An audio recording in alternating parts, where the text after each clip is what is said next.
na nating dapat awitan ang Diyos. Yun ang ginawa ni Kristo. Pero bawal bang umawit ng iba?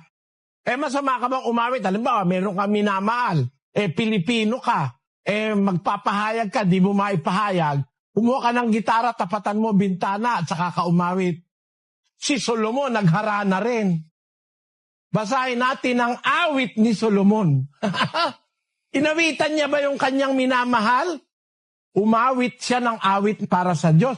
Pero umawit siya ng awit para sa kanyang mga minamahal. Basahin natin ang awit ng mga awit. Si Solomon ito Ang iyong dalawang suso ay gaya ng dalawang batang usa na mga kambal ng isang inahin na nagsisisabsab sa gitna ng mga lila. Di yung suso ng kanyang sinta, sinasabi. Ang Diyos ba yan? Ang Diyos ba may suso kagaya ng babaeng sinisinta ni Solomon? Kung mahal mo talaga, nung masama kantahan mo.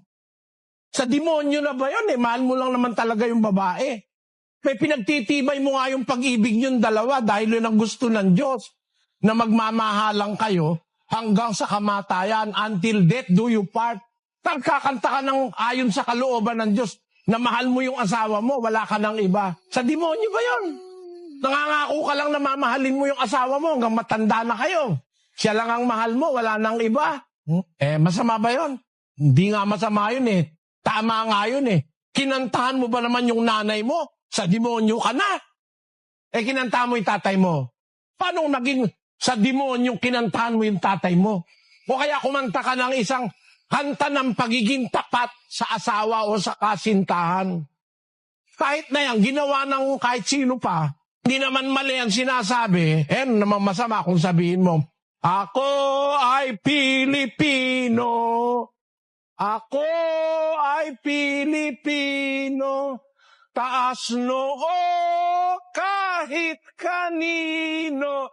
Ang Pilipino ay ako.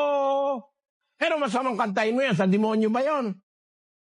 Kaya napakamaling aral niyang sasabihin mo pag kumanta ka ng kanta ng tagalabas, mali na sa demonyo na hindi totoo yun. Meron pa ngang kanta nagbibigay pa ng pag-asa sa mag-asawa Yung kantang How Soon, inasa Biblia yun May reconciliation na ang nagkahiwalay ng mag-asawa, sana magkaroon ng reconciliation. Nasa 7:11 yun ng Korinto. Inilagay ngayon sa kanta. Hindi masamang kumanta.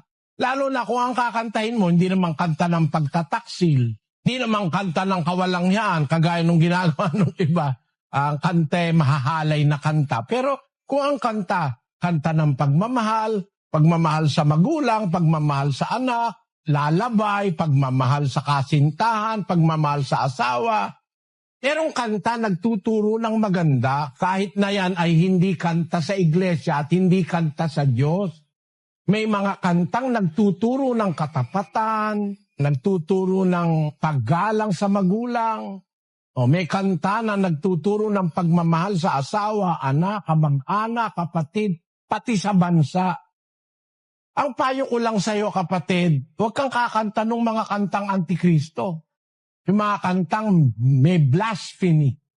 Mag-ingat ka lang. Pero kung kinakanta mo naman ukol sa pagmamahal ng lalaki sa babae, asawa sa asawa, kasintahan sa kasintahan, pananatiling tapat, ano naman masama ron? Ang tao hindi masamang kumanta kung hindi naman laban sa Diyos.